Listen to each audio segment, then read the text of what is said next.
Monroe had always been obsessed with forgotten places. As a journalist in New York, she wrote stories about abandoned prisons, ghost towns, and disaster sites. But Black Hollow was different. The name itself didn't exist in official records anymore. No census, no map reference, no postal code. It was like the place had been deliberately erased. The only trace Clara found was a single, yellowed newspaper clipping in an old library archive. Entire community vanishes, no bodies found. October 1962. That headline lodged itself in her mind, and she couldn't let it go. After weeks of dead ends, she decided to drive south, leaving only a note on her desk. Research trip, back in a week. The road stretched endlessly through Virginia's backwoods. The air felt heavier the deeper she went. Trees closed in on her car, blocking out the sky.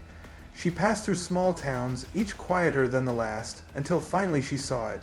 An old wooden sign with peeling paint, "Welcome to Black Hollow." The letters seemed freshly carved, even though the wood was rotting. As soon as her car crossed the town limits, everything changed. Her phone shut down, her watch stopped ticking, the GPS froze, even the hum of cicadas vanished. Silence swallowed everything. She parked near the first house she saw, a two-story farmhouse that looked alive. Unlike the others crumbling in the distance, this one was lit from within. A dim glow leaked from its windows. She grabbed her recorder and whispered into it, October 13th, entering Black Hollow, first signs of habitation spotted. The porch groaned under her steps. She knocked once. The door swung open on its own. Inside, dust covered the furniture, cobwebs stretched across the corners, but the kitchen table was perfectly set for dinner. A roast chicken sat steaming on a plate, glasses filled with red wine, as though a family had just stepped away moments ago. Clara's breath caught. She raised the recorder again but froze. A whisper, soft, drawn out, "Stay." The word didn't come from her. It wasn't in her head. It came from the walls. The whisper grew, circling her. She dropped the recorder in panic, its red light blinking on the wooden floor. She bolted outside, but the road she had come in on was gone. Instead, streets stretched out in every direction, lined with houses that hadn't been there before. One by one, their lights flickered on, and in the glow of those lights, people appeared, motionless, staring at her. Their faces were pale, hollow-eyed, yet their lips moved in eerie unison. "You shouldn't have come."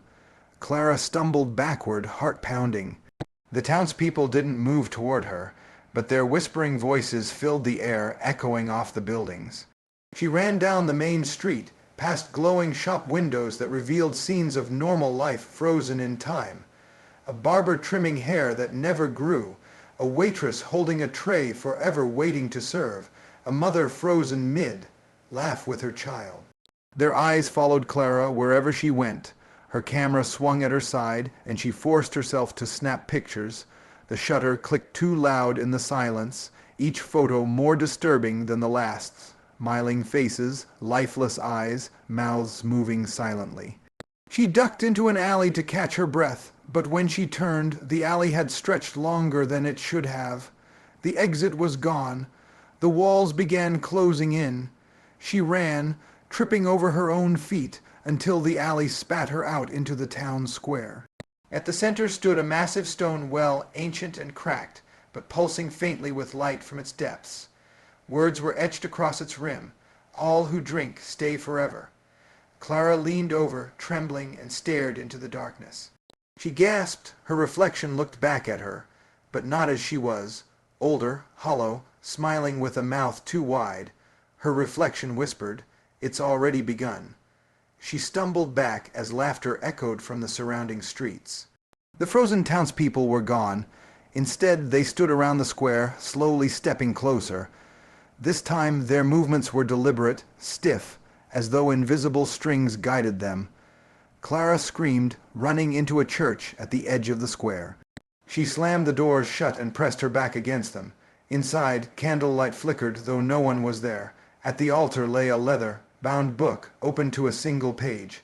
It wasn't written in English, but the symbols crawled across the parchment as if alive.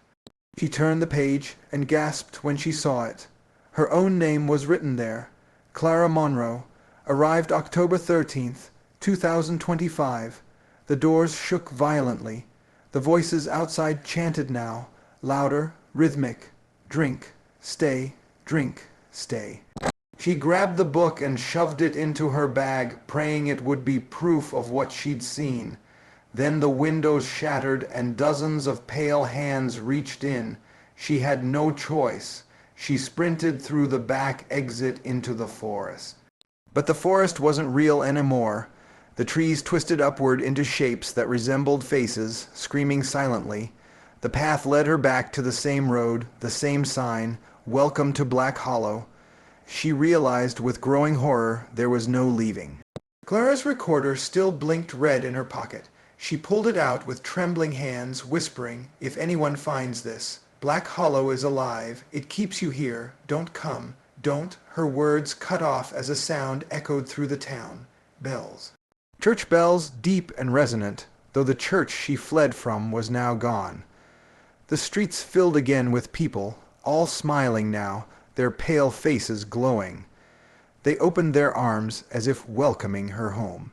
The whispers turned into a deafening chant. Stay, stay, stay. She tried to run again, but every street led her back to the square, to the well. This time she didn't resist. Something stronger pulled her forward. She leaned over the rim, staring into the shifting black water. Her reflection smiled at her again, but now it spoke aloud. "It's your turn." A cold hand touched her shoulder. She spun to see a little girl, no older than 10, holding a porcelain doll. The girl's eyes were hollow, her smile too wide. She whispered softly, "Drink, it doesn't hurt." Clara's legs weakened. Her mind screamed to resist, but her body moved on its own. She reached for the water. She felt the icy surface brush her lips. The town roared in triumph, and then darkness. The recorder dropped by the well, still blinking, still capturing every last sound. The final words it caught were Clara's own voice, warped and layered over with whispers, "Welcome to Black Hollow." Weeks later, truckers driving through Virginia reported hearing faint voices on their radios, breaking through static late at night. The same phrase repeated over and over, "Stay, stay forever. No one dares to drive those back roads anymore." And Black Hollow remains, waiting for the next soul curious enough to find it.